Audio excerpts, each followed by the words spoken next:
ॐ सच्चिदानन्दरूपाय कृष्णाय क्लिष्टकर्मणे नमो वेदान्तवेद्याय गुरवे बुद्धिसाक्षिणे। ॐ सच्चिदानन्दरूपाय गुरवे बुद्धिसाक्षिणे श्रीहेमन्ताय वरिष्ठाय नमो अक्लिष्टकर्मणे। श्रीकृष्ण चैतन्यं भगवन्तं कृपार्णवम् प्रेम भक्ति वितारणाथं गौरेशवततारय मूकं करोति वाचालं पङ्गुं लङ्घयते गिरिं यत्कृपातमहं वन्दे परमानन्दमाधवम्। नमो नलिननेत्राय वेणुवाद्यविनोदिने राधाधर सुधापानो शालिने वनमालिने बर्हापीडं नटवरवपुः कर्णयो कर्णिकारम् बिभ्रद्वासो कनककपिशं वैजयन्तीं समानम्। रन्ध्रान् वेणोधरसुधया पूरयन् गोपवृन्दे बृन्दारण्यं शपदरमणं प्राविशद्गीतकीर्तिः। बर्हापीडाभिरामं मृगवदतिलकं कुण्डलाक्रान्तगण्डं कञ्जक्षं कम्बुकण्ठम् स्मितसुभगमुखं स्वाधरे न्यस्तवेणु कञ्जाक्षं कम्बुकण्ठं स्मितसुभगमुखं स्वाधरे न्यस्तवेणु श्यामं शान्तं त्रिभङ्गं रविकरवसनं भूषितं वैजयन्त्या वन्दे वृन्दावनस्थं युवतिशतवृतं ब्रह्मगोपालवेशम्। वन्दे वृन्दावनगुरुं कृष्णं कमललोचनं पीताम्बरं घनश्यामं वनमाला विभूषितं श्रीदामदामशुवलस्तोक कृष्णार्जुनप्रीतं गोपीमण्डलमध्यस्थं राधिका प्राणवल्लभम्।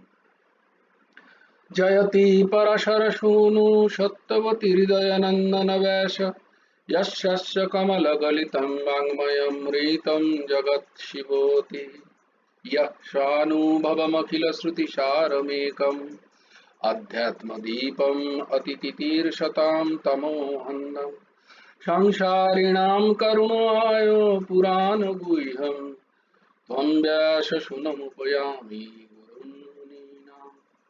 नारायणं नमस्कृत्य नरं चैव नरोत्तमं देवीं सरस्वतीं चैव ततो जयोमुदीरये।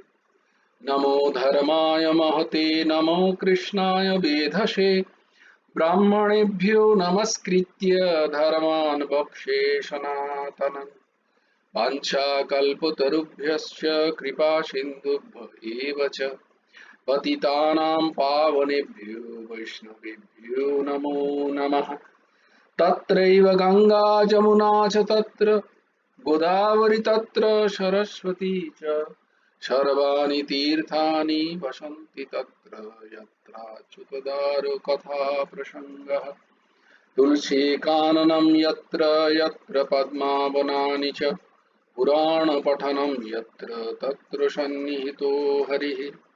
मधुरमधुरमीतं मङ्गलं मङ्गलानां सकलनिगमवल्ली सत्कलचित्स्वरूपं सकृदपि परिगीतं श्रद्धया हिलया वा भृगुवरः नरमात्रं तारयेत् कृष्णनाम। अथ परम पवित्र नैमिषारण्य क्षेत्रे शौनकादि ऋषिवृंद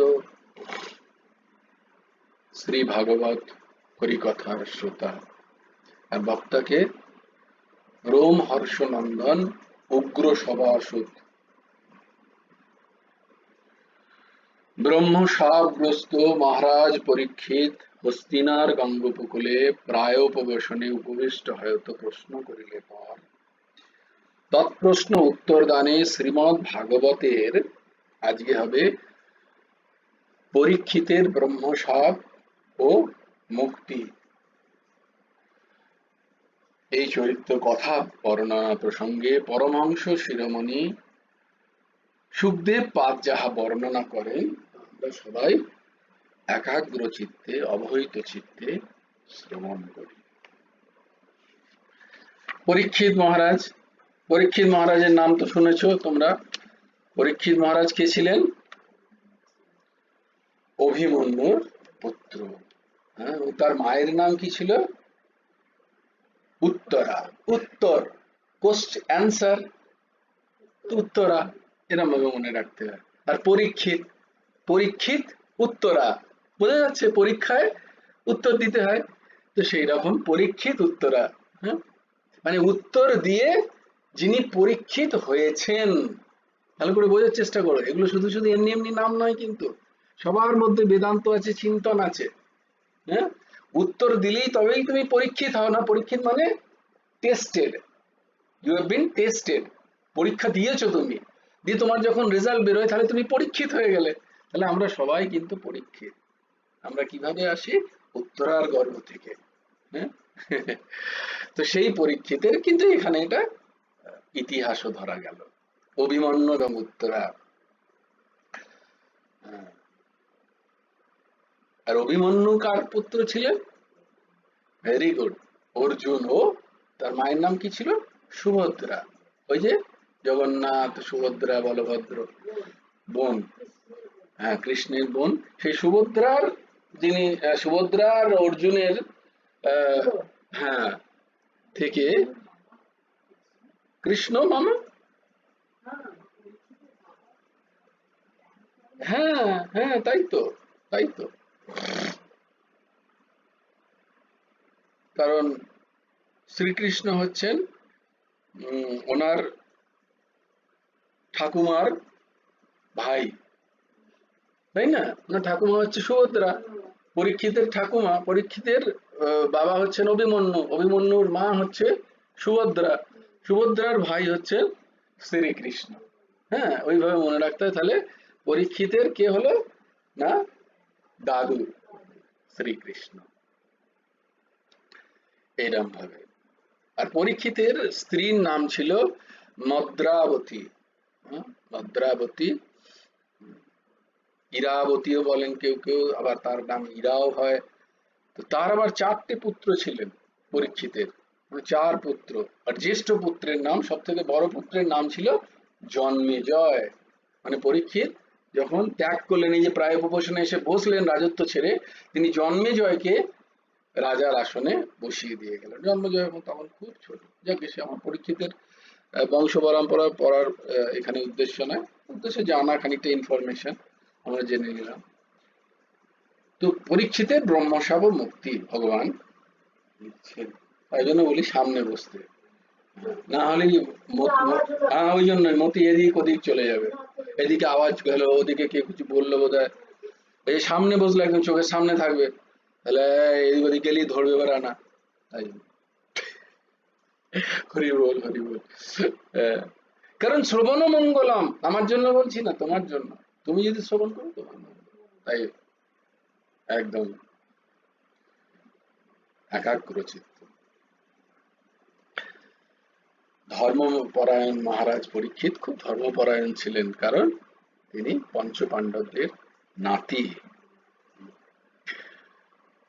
মধ্যে মধ্যে তপবন, যেখানে মুনিরা তপ করেন সেখানে যান, এবং তাদের তপনা, তাদের তপবিঘ্ন যত আছে তাদের ফেসিলিটেট করেন সব জায়গায়, যে তারা যেন ভালো করে মেডিটেট করতে পারে, তারা যেন আহ, তপ করতে পারেন ভালো করে, সুন্দর করে, কার কি চাই সেটা দেখেন। তিনি এরকম যাওয়ার সময় একদিন হঠাৎ দেখলেন যে রাস্তায় এক কৃষ্ণবর্ণ, মানে কালো রঙের একটা কৃষ্ণবর্ণ পুরুষ। হ্যাঁ, কৃষ্ণবর্ণ মানে এখানে কালোর মানে হচ্ছে, কালোর মানে রং নয় ঠিক, মানে যে পাপকারী, যার মন মলিন, এই ধরনের বিষয়টাকে বুঝতে হবে।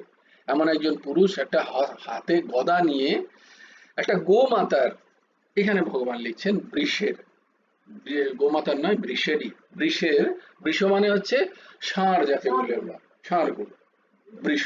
হ্যাঁ, বুল, ইয়েস। যেখানে আমরা আমাদের সনাতন পরম্পরায় এই বৃষকে ধর্মের স্বরূপ বলা হয়, ধর্মের ষাঁড় বলা হয়। আমাদের। তো ধর্মের সার নয়, ষাঁড়ই ধর্মস্বরূপ, ধর্মস্বরূপ। তো তার 3টে পা ভেঙে দিয়েছে, মারছে, আর একটা পায়ে সে কোনো রকমে দাঁড়িয়ে আছে, সেই পাটাতেও সে আঘাত করছে। তো পরীক্ষিত দেখি বলে এত বড় নিষ্ঠুর, হ্যাঁ, এত বড় নিষ্ঠুর। কারণ তোমরা দুজনেই সাইডে বসে আছো, তো তাই জন্য ভিডিওটা রেকর্ডিং হচ্ছে, আমি কিন্তু বারবার এরকম এরকম রেকর্ডিং হচ্ছে, তোমরা তাই জন্য বলি সামনে থাকো, তাহলে আমার এরকম করে রেকর্ডিং সামনে, আর নাহলে এটাকে ঘুরিয়ে দিতে হবে আমাকে। তো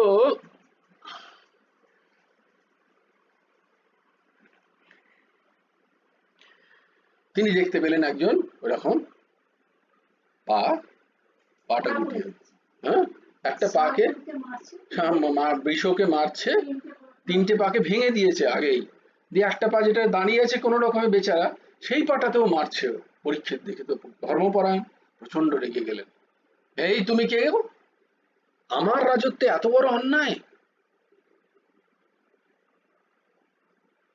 কে তুমি?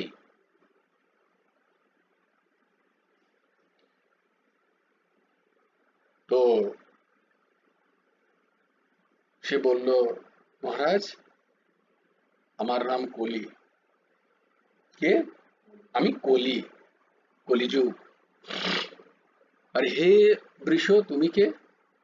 আমি ধর্ম। তার পাশে দাঁড়িয়ে আছেন তার পত্নী পৃথিবী, গোমাতা।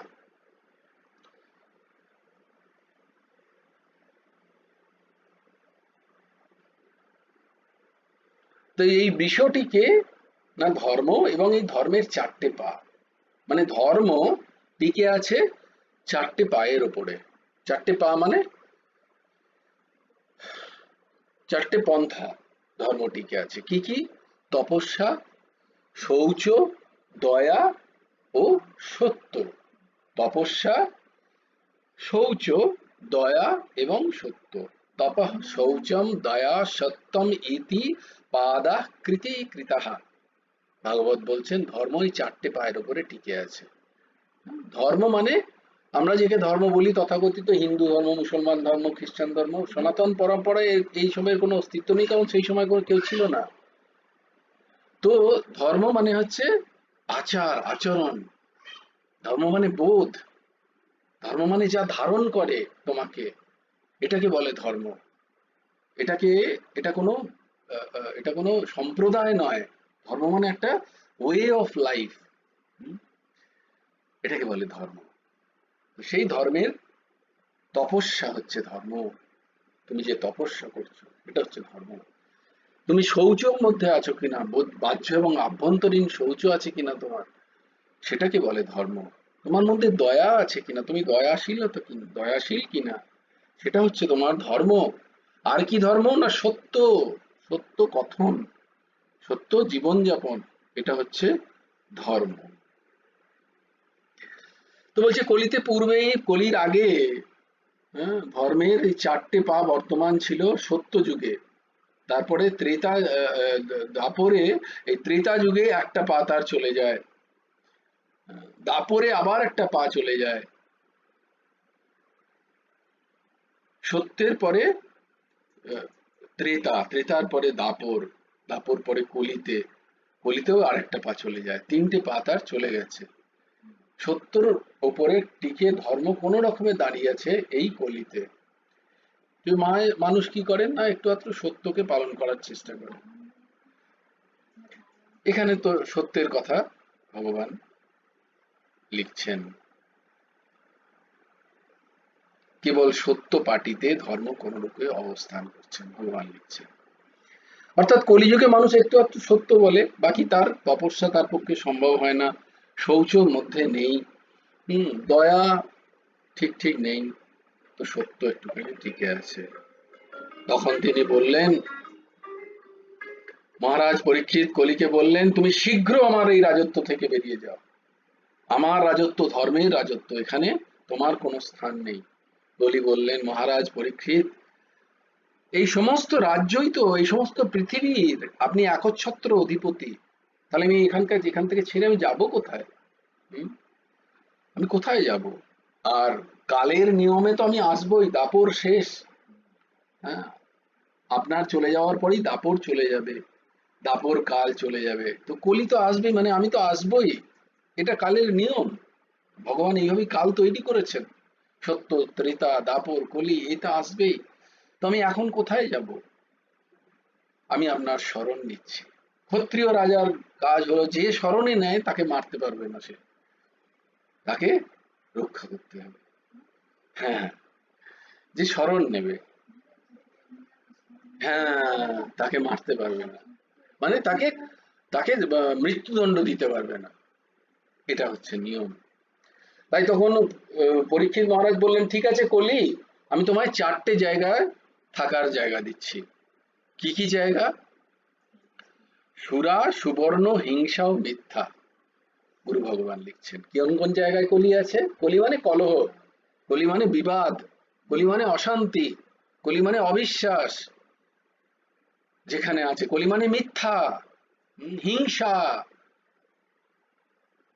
এইগুলো কলি। তো বললেন 4টে জায়গায় তোমায় আমি স্থান দিচ্ছি। কি কি? সুরা, সুবর্ণ, হিংসা ও মিথ্যা। সুবর্ণ মানে হচ্ছে সোনা, সোনাতে কলির স্থান।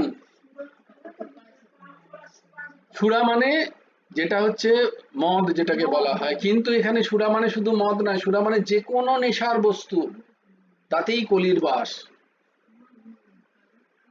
হ্যাঁ, হ্যাঁ, এবার সুবর্ণ মানে হচ্ছে সোনা, সুবর্ণ মানে হচ্ছে সোনাই, কিন্তু সোনাতে কলির বাস কেন তাহলে?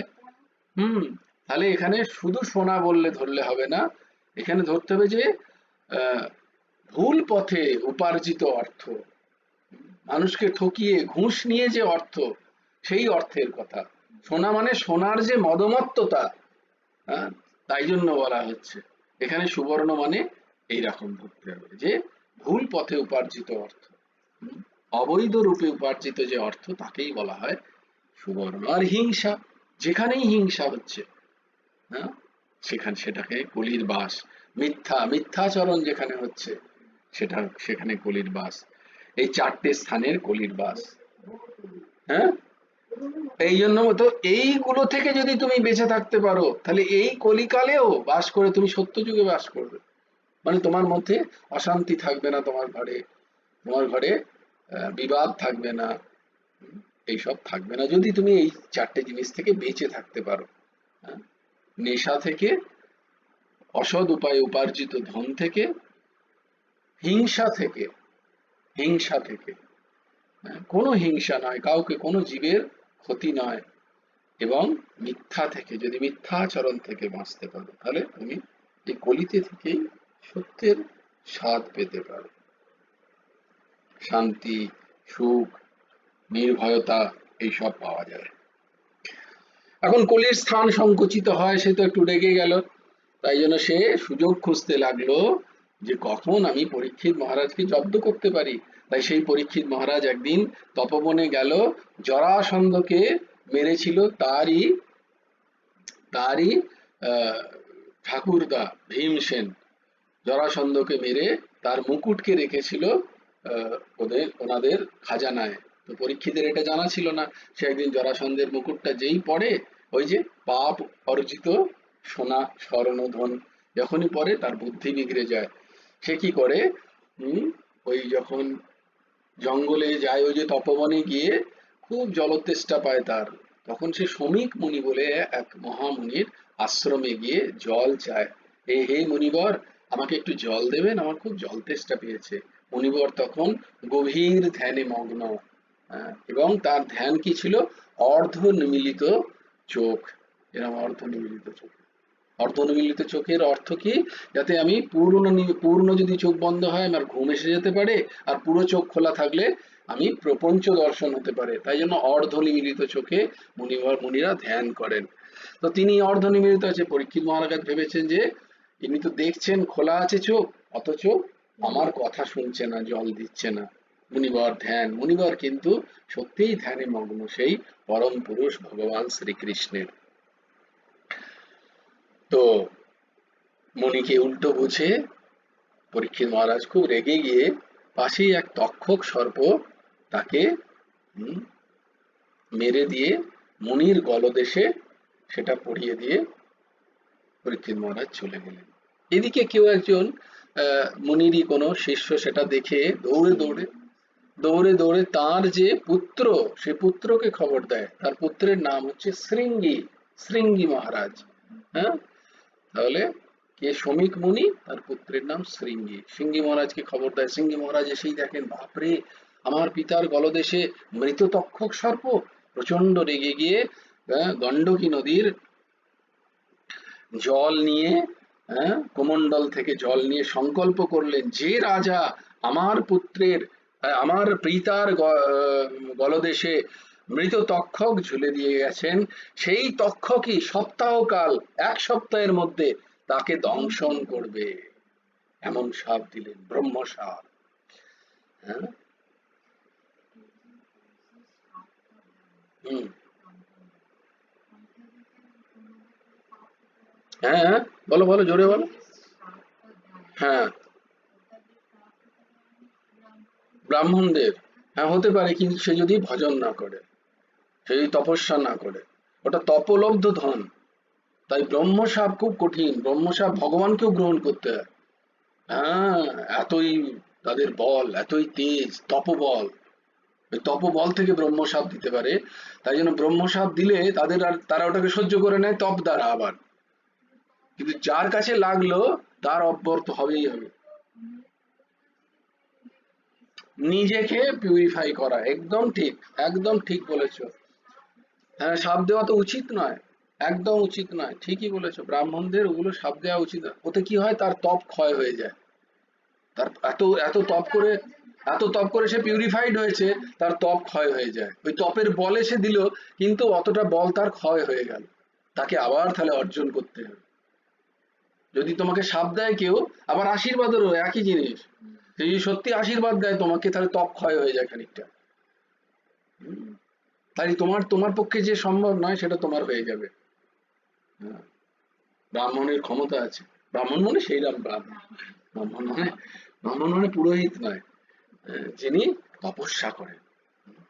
তিনি তপস্যা করেন। আবার পুরোহিত ব্রাহ্মণ হতে পারেন। সেই পুরোহিত যদি নিষ্ঠার সাথে পুজো করেন, তাহলে পুরোহিত নিশ্চয়ই ব্রাহ্মণ হবেন না কেন? কিন্তু ব্রাহ্মণ মানে, ব্রাহ্মণ জাতির কথা বলা হচ্ছে না, সব ব্রাহ্মণের নেই। ব্রাহ্মণ মানে যাদের তপ আছে, যারা বেদ অধ্যয়ন করে, যাদের কৃচ্ছ সাধন আছে। ব্রাহ্মণের 12টা গুণ আছে, দ্বাদশ গুণ হলে তবে ব্রাহ্মণ হওয়া যায়। এমনি এমনি শুধু পৈতে ঝোলালেই আমার মতো ব্রাহ্মণ হওয়া যায় না। ব্রাহ্মণ উচিত তপ থাকতে হবে। তো যখনই এই শাপ দিলেন রাজা, মুনি তখন কি করলেন, আমাদের শ্রমিক মুনি, তার আহ, তার তখন তপস্যা ভেঙে গেল। কেন? না, তিনি তপ করছিলেন, তার ধ্যান ছিল ভগবানের শ্রীচরণে। আর ভগবানেরই অতি প্রিয় পরীক্ষিত। পরীক্ষিতেরকে যখন এই সাপ লেগে, তো ভগবানও চঞ্চল হয়ে গেলেন। চঞ্চল যখনই হয়ে গেল, তার পাটা নড়ে উঠলো। শ্রমিক মুনিরও ধ্যান ওখানে একটু ভঙ্গ হয়ে গেল। তখনই তাকিয়ে দেখে তার সামনে তার পুত্র শৃঙ্গি কান্নাকাটি করছে। যে, হে পুত্র, কি হলো, তুমি কাঁদছো কেন? বলো, পিতা দেখুন আপনার গলদেশে কি। তো বলে, দেখি কি। বলে, আরে, একটা সর্প, মৃত সর্প। তো ঝিনাই, সে তখন ছিনিয়ে সেটাকে ফেলে দিল। বলে, কি হয়েছে তাতে? বলে, কোনো এক রাজা। বলে, কোনো এক রাজা কি, এখানে তো পরীক্ষিত মহারাজ ছাড়া আর তো কেউ আসেন না।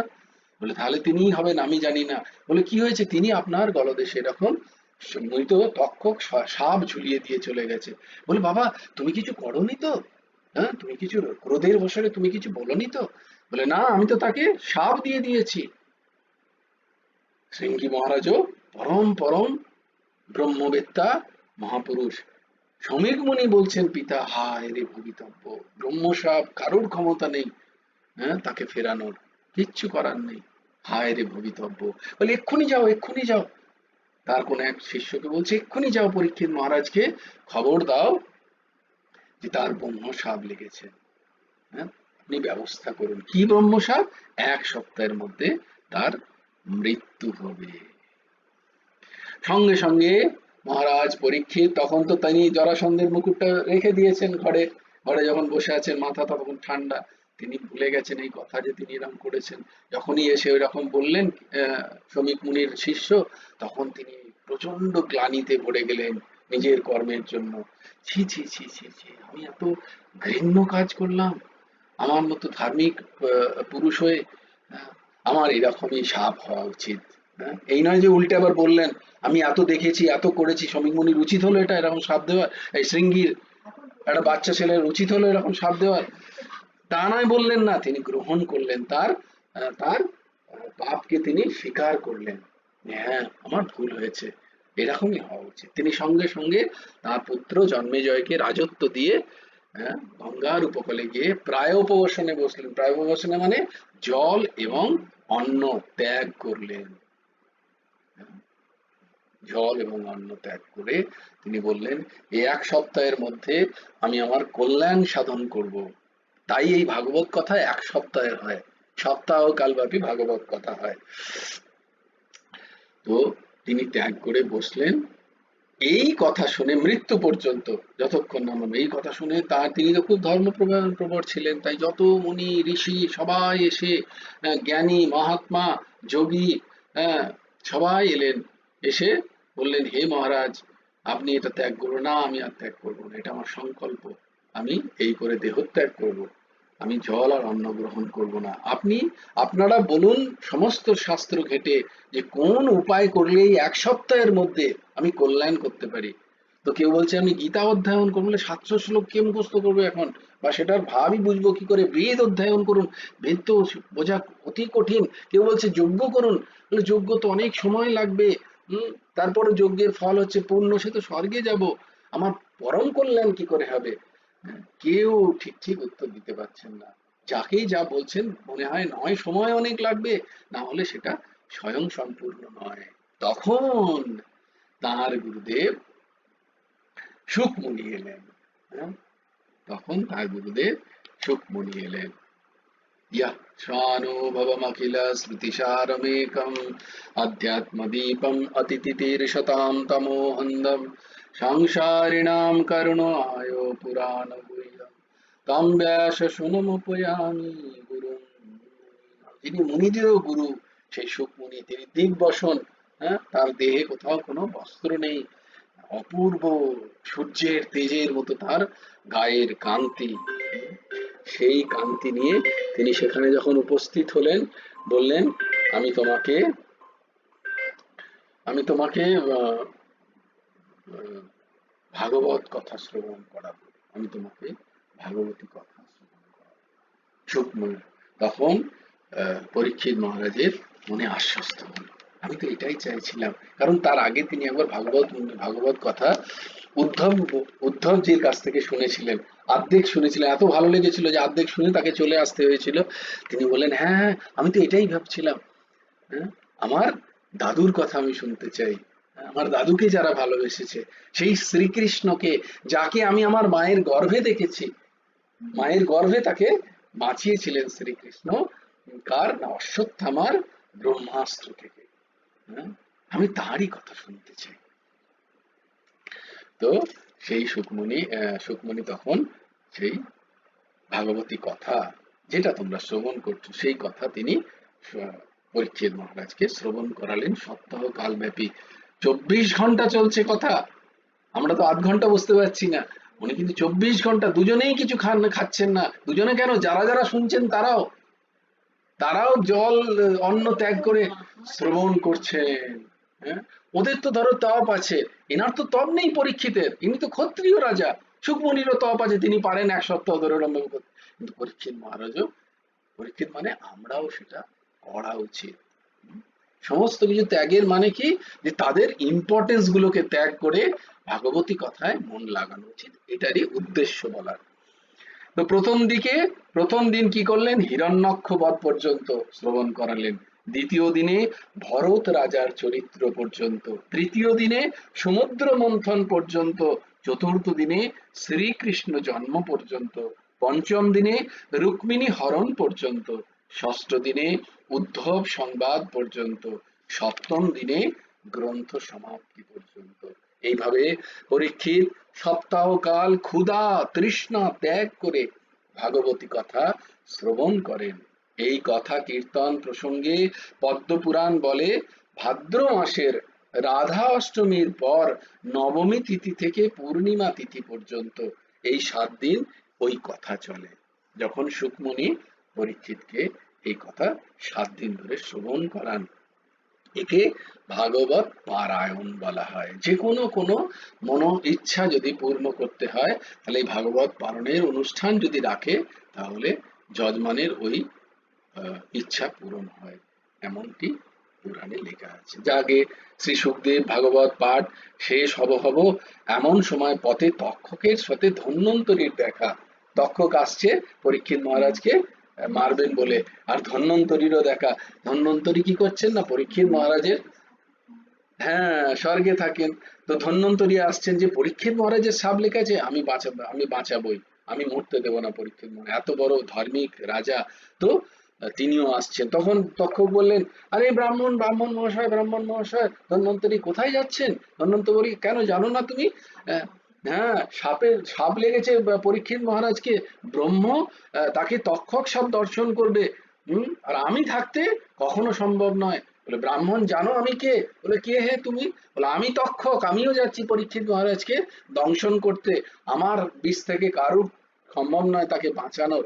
বলছে, আচ্ছা, তুমি আমার ক্ষমতা জানো না? বলে, তাহলে হয়ে যাক দুজনের মধ্যে লড়াই। বলে, কিরাম? এইখানে সামনে একটা খেজুরের গাছ আছে, দেখতে পাচ্ছ?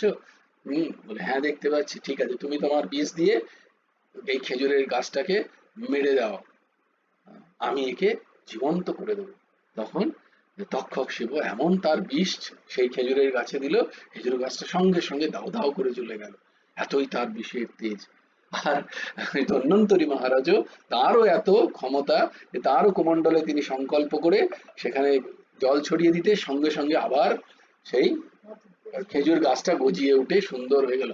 তক্ষক তো দেখে অবাক, বাপরে, এত ক্ষমতা! ধন্বন্তরী সাক্ষাৎ ভগবানের অবতার, এত ক্ষমতা আপনার? বলে, হ্যাঁ, আমার এত ক্ষমতা। তক্ষক বললেন, কিন্তু এই যে ব্রাহ্মণ হয়েও তার মধ্যে মায়া ঢুকে আছে বলে, সে এই ভগবানের শক্তি পেয়েও তার মধ্যে মায়া ঢুকে আছে বলে তার মধ্যে সেই ভগবতী এখনো যারা আয়ুর্বেদ পড়ে তারা ধন্বন্তরীর ছবি রাখে। ধন্বন্তরী দেখে অবাক হয়ে গিয়ে বলছেন, আপনি প্লিজ যাবেন না। তক্ষক বলছেন, আপনি যাবেন না? আপনি গেলে তো পরীক্ষিতকে মারতে পারবো না আমি, কিন্তু আমাকে তো মারতেই হবে, কারণ ব্রহ্মসাপ সফল হতে হবে। আপনাকে আমি আহ, অনেক কোটি কোটি, না সফল হলে সৃষ্টি অচল হয়ে যাবে। সৃষ্টির নিয়ম, ওই যে সিদ্ধান্ত গুলো বলি না, ওই সিদ্ধান্ত ঘটবেই ঘটবে। ওটা যদি না ঘটে তাহলে সৃষ্টি অচল হয়ে যাবে, ভগবানের সৃষ্টি চলবে না। হুম, এগুলো ভগবানের সৃষ্টিতেই আছে ব্রহ্মসাপ।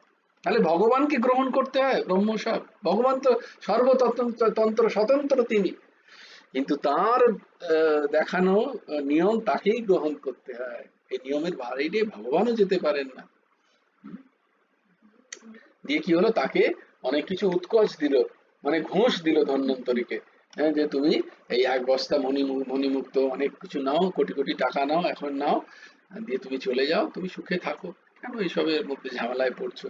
বলে ধন্বন্তরীকে, ভিখারি ব্রাহ্মণ অর্থের আশায় রাজাকে বাঁচাতে যাচ্ছে, আমি তোমাকে প্রচুর অর্থ দিচ্ছি, তুমি আর ব্রহ্ম সাব্যস্ত রাজাকে বাঁচাতে যেও না। যা হোক, লোভী ব্রাহ্মণ, হ্যাঁ, ধন্বন্তরী তক্ষক কর্তৃক অনেক উৎকোচ পেয়ে, ঘুষ পেয়ে, হ্যাঁ, ধর্মের কথা সে ভুলে গেল। তার ধর্মের কথা কি না, সে বাঁচাবে। হ্যাঁ, সে ধর্মের কথা ভুলে গেছে, সে অত অর্থ পেয়ে। সে অর্থ নিয়ে বিরত থাকলো। তক্ষকও তখন নিশ্চিন্ত চিত্ত হলো, কারণ ধন্বন্তরী যদি যেত তাহলে তক্ষক কিছুই করতে পারতো না। এবার তক্ষক একটা ফলের মধ্যে প্রবেশ করে এক মুনির হস্তে পরীক্ষিতের নিকট উপস্থিত হলো। আহ, পরীক্ষিত মহারাজও মুনির হস্ত থেকে সেই ফলটা গ্রহণ করে দেখলো যে ফলটায় কীট আছে, মানে তক্ষক আছে, তার মধ্যে সুবর্ণ ক্ষুদ্র কীটও রয়েছে।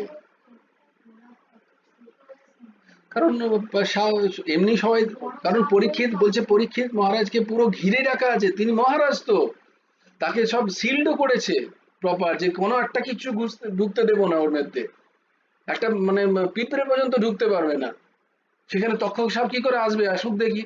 তাই জন্য তক্ষক সাপ কি করলেন, মুনির হাতের ফলের ভেতরে ঢুকলেন। এবং ফলের এবার সাধারণ প্রহরীরা কি করে জানবে সেখানে যে ওর ভেতরে আছে? কিন্তু পরীক্ষিত মহারাজ 7 দিন ভাগবত করেছেন, উপোস করেছে, মানে ওই যে ক্ষুধা তৃষ্ণা ত্যাগ করে তপস্যা করেছেন বলে তার মধ্যে খানিকটা দিব্য শক্তিও জেগেছে। তাই তিনি দেখতে পেয়েছেন যে মুনির হাতের ভেতরে, আহ, ফলের ভেতরে, মুনির হাতের ফলের ভেতরে তক্ষক এসেছেন। তাই পরীক্ষিত বলছেন, তক্ষক রূপে এই কীট, তক্ষক রূপে তো আসেনি, সাপ রূপে তো আসেনি, কীট রূপে এসছে। কিন্তু তক্ষকের ক্ষমতা আছে তার বিভিন্ন রূপ পরিগ্রহণ করার, তাই জানেন যে এটা তক্ষকই। কোনটা?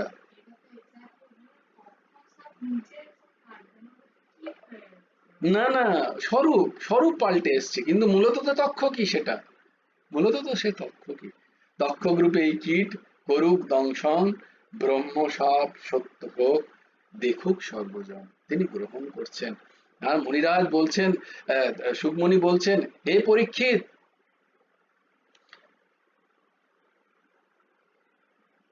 তোমার ভয় আছে?